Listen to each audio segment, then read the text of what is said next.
everybody, Randy Bartlett here with this week's Minute. I just recently moved into my mountain cabin up in Groveland, California, right outside of Yosemite, and it needs some work.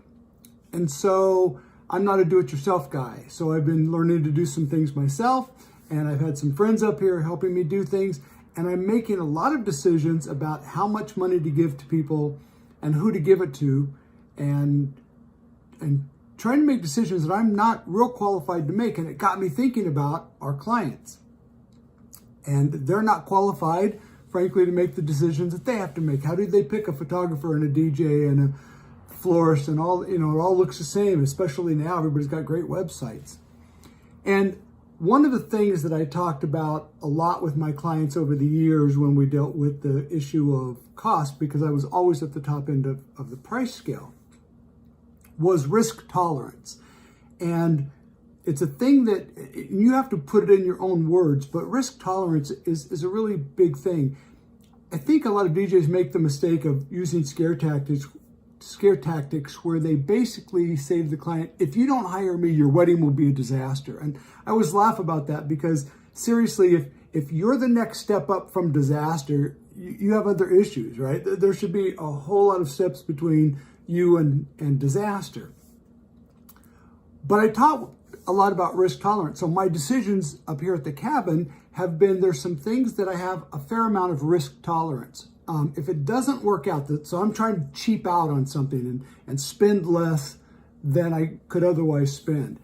And there are some things where my risk tolerance for that is pretty good. I'm like, if it doesn't work out, it'll cost me a little bit more in the long run maybe, or I may have to redo it at some point, but it's not a real big thing. But I had to have some trees cut away from the house, and it cost a lot more than I had originally thought it would and budgeted for. And I didn't go with the cheapest guy because my risk tolerance on that was pretty low. This was fire hazard issue, it was safety for the house issue, safety for the workers issues. It required people being up, 50 feet up high in trees and cutting things. So my risk tolerance was pretty low. So I went with a person who was all properly licensed and bonded and insured and all of those things, and with a lot of experience with the kind of work that I was doing. But there are handymen up here who would have done it for half the price or less than half the price. But my risk tolerance on that was low. On the other hand, I have to redo a deck, a staircase, and I'm going to go with a friend who really hasn't ever done it before, but I have confidence in his ability to do it. And if it doesn't work out, then I probably have to, my worst case scenario is I'd have to do it again later. But I can save a lot of money from the cost of the high end that I looked at.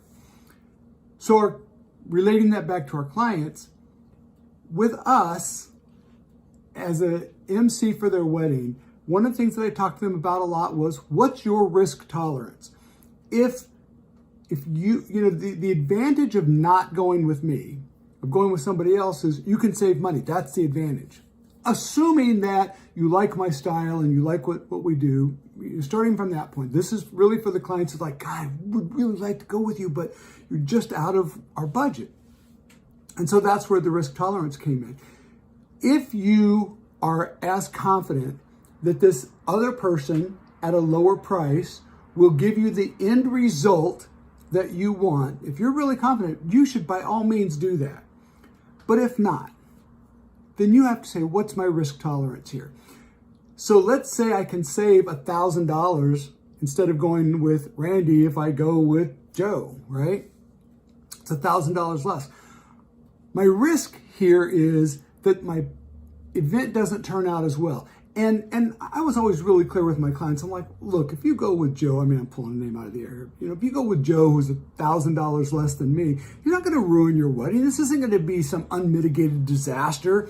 You'll still be married. Your friends will still have had fun, but not as much fun. How important is this for you? Is it worth an extra $1,000 to make sure that you get, and especially for people who had seen us before, like how this party turns out. You've seen us. but you're like, gosh, Randy, you're $3,500 and this other guy over here is $1,500. That's a big price difference. It's like, right. Have you seen what they do? Well, no, but, it's always no, but. Okay, well, you haven't seen it, so you're taking a risk. And like, sometimes I could help them with that person, and sometimes I couldn't. Sometimes it'd be like, seriously, don't go that route.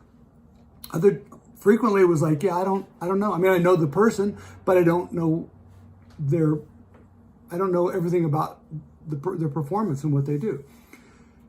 But is it worth that risk to you? So risk tolerance is what I want you to think about for, all of our purchases. We do that.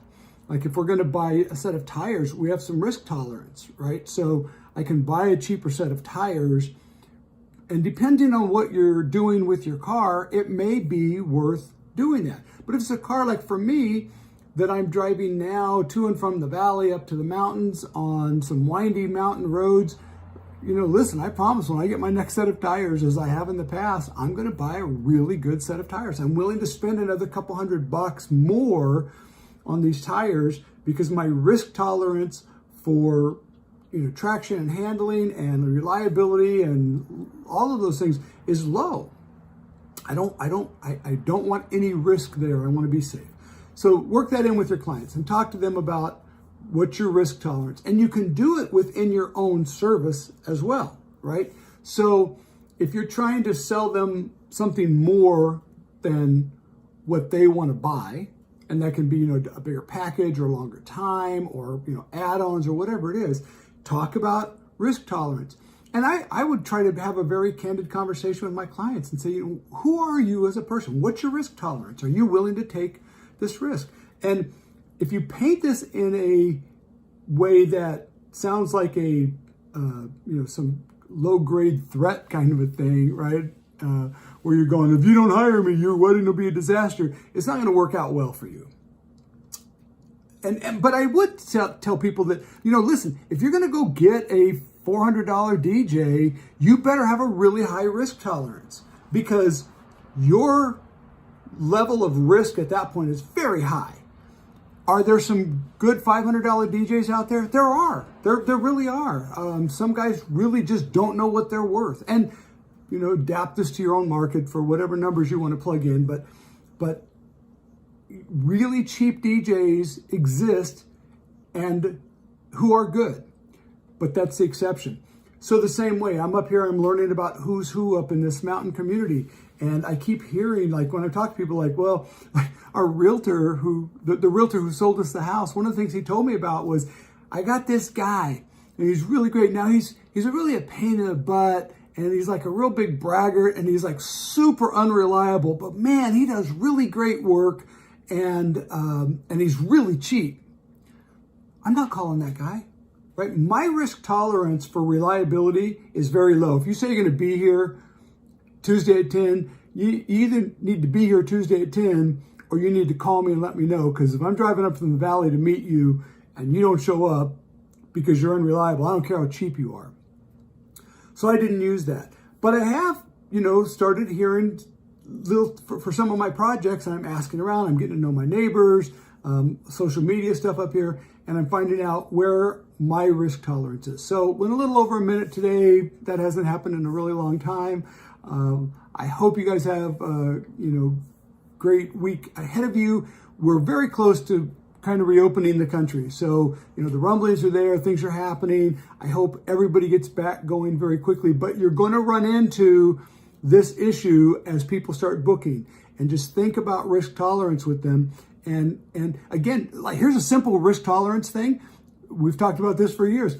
Do a money back guarantee. You want no risk on the money side of it? Here's how we do it. Now, that still doesn't help you if you get a money back guarantee from somebody who destroys your wedding. That's not a good deal, right? Nobody would take that deal. But basically, you got a free DJ who sucked and destroyed your $30,000 wedding. So that's not the thing. But talk to them about risk factors, and you do that by checking your referrals and doing all those things. Don't just look at the pretty pictures on the website. All right, I'm out of here. Thanks for giving me 10 minutes almost of your time this week. Love you all, and I'll see you next time.